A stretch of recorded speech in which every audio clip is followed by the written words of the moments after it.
बढ़ते आगे बड़ी खबर। छत्तीसगढ़ माध्यमिक शिक्षा मंडल में 10वीं 12वीं का रजिस्ट्रेशन पूरा हुआ है। 3,23,705 छात्रों ने 10वीं की परीक्षा के लिए रजिस्ट्रेशन किया है, तो वहीं 2,46,889 छात्रों ने 12वीं बोर्ड की परीक्षा के लिए पंजीयन करवाया है।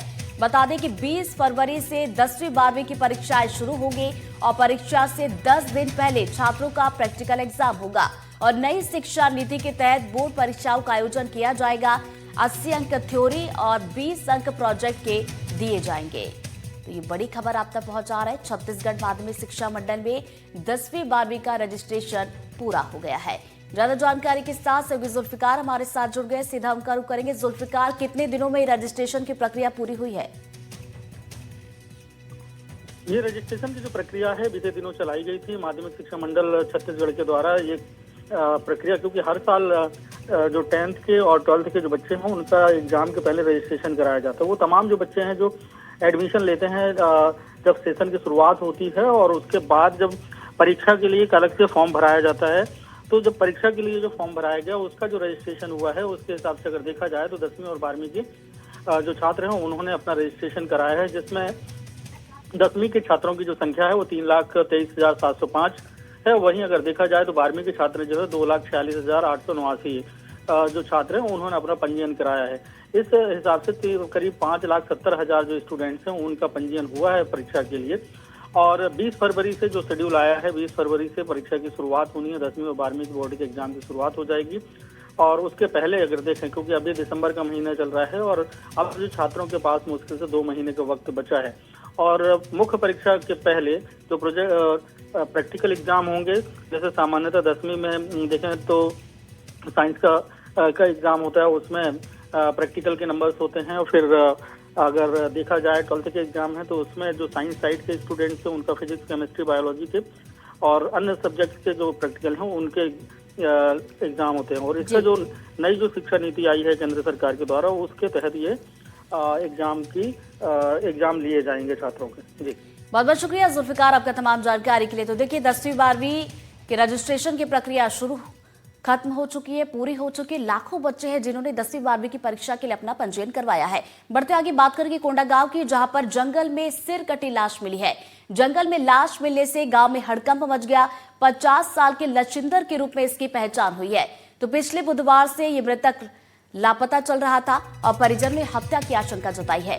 पुलिस ने शव को कब्जे में लेकर जांच पड़ताल शुरू कर दी है। तो कोंडागांव का है ये पूरा मामला, जहां जंगल में सिरकटी लाश मिली और गांव में हड़कंप मच गया। तो 50 साल के लक्षिंदर के रूप में इस शव की पहचान कर ली गई है। बताया जा रहा है कि ये शख्स बुधवार से लापता चल रहा था। खोजबीन इसकी की जा रही थी लेकिन कोई सुराग नहीं मिला था और अब शव बरामद हुआ है। ग्वालियर से खबर, जहां पर पति ने कैंची से पत्नी की नाक काट दी है। पत्नी से विवाद होने के बाद ये नाक काटी है और शराब को लेकर दोनों के बीच विवाद हुआ था। पत्नी को घायल छोड़कर आरोपी फरार हुआ है। महिला की जेठानी ने अस्पताल पहुंचाया और पुलिस ने आरोपी पति को गिरफ्तार कर लिया है।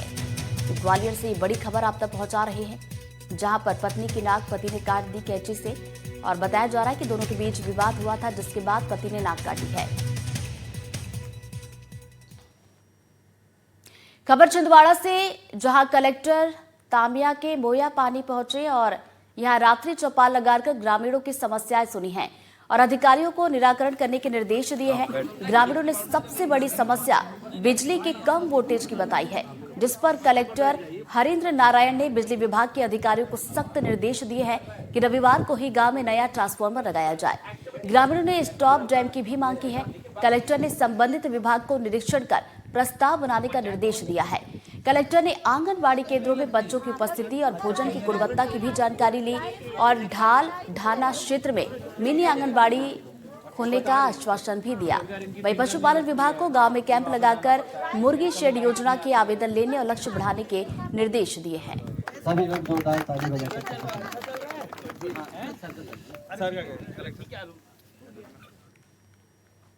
अगली खबर बेमेतरा से, जहां पर गांजा तस्करी का आरोपी गिरफ्तार कर लिया गया है। 6 महीने से यह आरोपी फरार चल रहा था।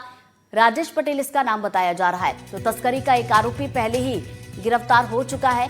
देवर बीजा चौकी में दोनों के खिलाफ मामला दर्ज है।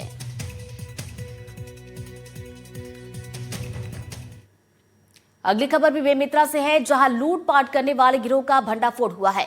आम लोगों से लूटपाट करने वाले पकड़े गए हैं। आरोपी के पास से ज्वेलरी और नकद बरामद किया गया। आरोपी को बाघू टोला से गिरफ्तार कर लिया गया है। साजा पुलिस ने आरोपी को गिरफ्तार किया है।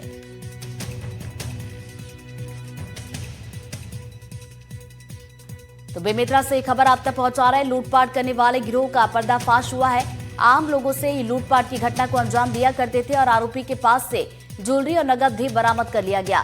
तो आरोपी को बाघू टोला से गिरफ्तार कर लिया गया है। बढ़ते आगे बात करेंगे भिलाई की, जहां पर जर्जर टंकी पर चढ़ना भारी पड़ गया। उतरने के दौरान टंकी की कई सीढ़ियां टूटी है और सीढ़ी टूटने से एक युवक गिरकर घायल हुआ है। दूसरा युवक टंकी पर काफी देर तक फंसा रहा।